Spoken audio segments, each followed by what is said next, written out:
आप सबको पता है कि शिवलिंग के संबंध में वर्तमान में कुछ शरारती मनुष्य के द्वारा भ्रामक प्रचार प्रसार किया जा रहा है।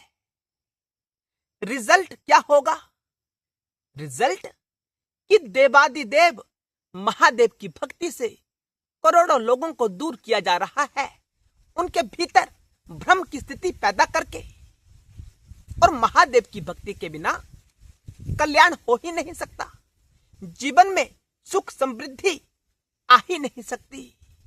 दर्शकों, YouTube के इतिहास में यह पहला वीडियो आपको प्राप्त होने वाला है जो शिवलिंग के संबंध में सारे के सारे संशय दूर करता है।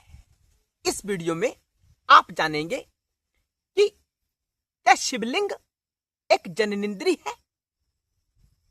क्या घर में शिवलिंग रखा जा सकता है? अगर रखा जा सकता है तो कौन सा शिवलिंग रखा जा सकता है? किस मटेरियल का शिवलिंग घर में रखना चाहिए? उसका साइज क्या होना चाहिए? कौन कौन शिवलिंग की पूजा कर सकता है? शिवलिंग किस दिशा में होना चाहिए? और शिवलिंग क्या गमले में रखा जा सकता है? वर्तमान में देखा होगा कि लोग घरों में शिवलिंग रखते हैं गमले में। दर्शकों, सारा का सारा रहस्य आपको इस एक वीडियो में प्राप्त होगा। अगर आप महादेव के भक्त हैं और बहुत सारी जानकारी महादेव के संबंध में प्राप्त करना चाहते हैं तो इस चैनल से हमेशा के लिए जुड़ जाएं। दर्शकों, क्या शिवलिंग एक जननेंद्रिय है? जननेंद्रिय यानी हम सबको जनने वाली, मैथुनी सृष्टि का आधार, मूतेंद्री। आकृति में तो वैसी दिख सकती है, दृष्टि देखने की चाहिए, जैसे दृष्टि वैसी सृष्टि। दर्शकों, पाषाण का टुकड़ा या कोई भी मटेरियल जहां से मूर्तियों का निर्माण किया जाता है। अब शिवलिंग के संबंध में कोई मूर्ति का निर्माण तो किया नहीं गया, उसके ऊपर कोई चित्र अंकित तो किया नहीं गया। तो जिस मटेरियल से सारी की सारी मूर्तियां अस्तित्व में आती हैं उसे शिवलिंग कहा जाता है, शिव का चिन्ह कहा जाता है। शिव से ही सब देवी देवता उत्पन्न होते हैं, सब मनुष्य शिव से ही उत्पन्न होते हैं। मूतेंद्री, जननेंद्री हमारा तुम्हारा जन्म का आधार हो सकती है, लेकिन जो इस विश्व का आधार है वो देवादिदेव महादेव शंकर है, वह परम कारण है और वही हम सब जीवों के परम साध्य है। इसे प्राप्त करने का हमें प्रयास करना चाहिए। मनुष्य का जीवन क्यों प्राप्त हुआ है? शिव भाव की प्राप्ति की हेतु हमें जन्म प्राप्त हुआ है। ये संसारिक धंधे करने के लिए जन्म नहीं मिला। तो जो संपूर्ण ब्रह्मांड का चिन्ह है, संपूर्ण ब्रह्मांड के परम कारण का जो चिन्ह है वह शिवलिंग है, जहां से सब विभूतियों का अस्तित्व आरंभ होता है। तो सबको आकार देने वाली है। मूर्ति को आकार कौन देता है? पाषाण, पत्थर देता है ना, पत्थर को ही तराशा जाता है, मूर्ति बनाई जाती है। उसी प्रकार जो इस संपूर्ण ब्रह्मांड का हेतु है वह महादेव है, वह शिवलिंग है। ऐसी हमें भावना करनी चाहिए। दूसरा प्रश्न कि क्या घर में शिवलिंग रखा जा सकता है?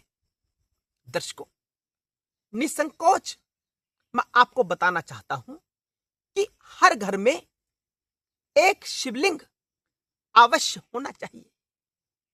जिस घर में शिवलिंग नहीं होता वह कौन सा स्थान है? वहां भूत प्रेतों का साया होता है। कोई सकारात्मक उन्नति उस घर में नहीं हो सकती। धन तो आएगा, लेकिन धन वो आपके पतन का कारण बनेगा। वो धन आपका अस्पताल में प्रयोग में लाया जाएगा। धन तो होगा, बच्चे तो पैदा होंगे घर में, लेकिन बच्चों की वृत्ति अच्छी नहीं होगी, वो बिगड़ जाएंगे बहुत जल्दी।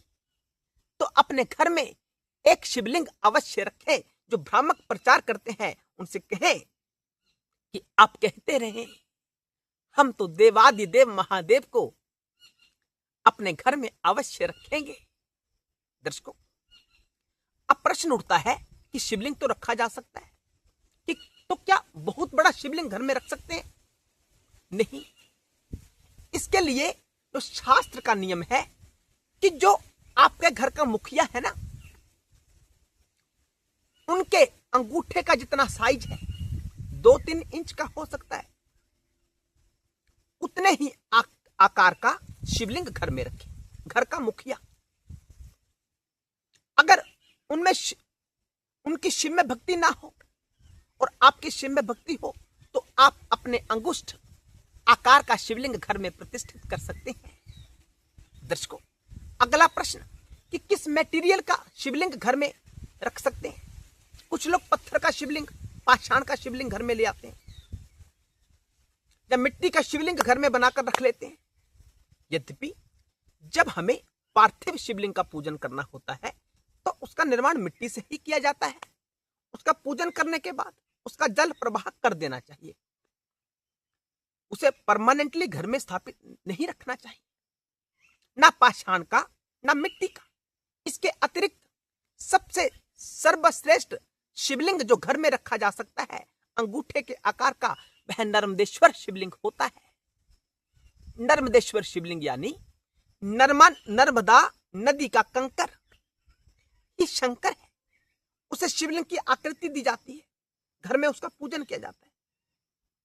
पारद शिवलिंग, पारे का बना हुआ, वो थोड़ा कॉस्टली होता है, महंगा होता है, तो नर्मदेश्वर आपके लिए उत्तम है। इसके अतिरिक्त स्फटिक शिवलिंग होता है जो कांच की तरह दिखता है, ट्रांसपेरेंट होता है।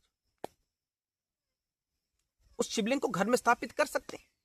किसी धातु का बना हुआ शिवलिंग आप घर में रख सकते हैं, जैसे चांदी का, पीतल का, सोने का शिवलिंग आप घर में स्थापित कर सकते हैं। दर्शकों, चैनल से जुड़े रहें, आगे और रहस्य आपको बताए जाएंगे शिवलिंग के संबंध में। अब अगला प्रश्न आता है कि शिवलिंग किस दिशा में रखें?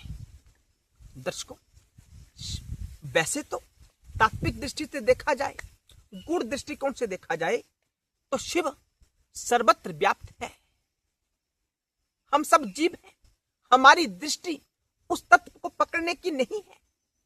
इसीलिए जो ईशान दिशा होती है वो सर्वश्रेष्ठ होती है। आपको सुनने को प्राप्त होगा कि उत्तर दिशा में या पूर्व दिशा में, लेकिन हमारी माने तो जो ईशान कोण है, ईशान कोण कौन सा होता है? उत्तर और पूर्व के मध्य वाला कोण। उत्तर पूर्व के मध्य में जो स्थिति होती है वह ईशान कोण की स्थिति होती है। शिवलिंग की जहलैरी, जहां से जल रूपी अमृत निकलता है, शिवलिंग पर जल चढ़ाते हैं, जलहरी के माध्यम से वो आगे जाता है।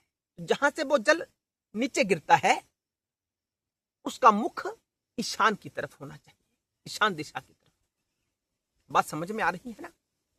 तो अगला प्रश्न कि घर में कितने शिवलिंग रखें? दर्शकों,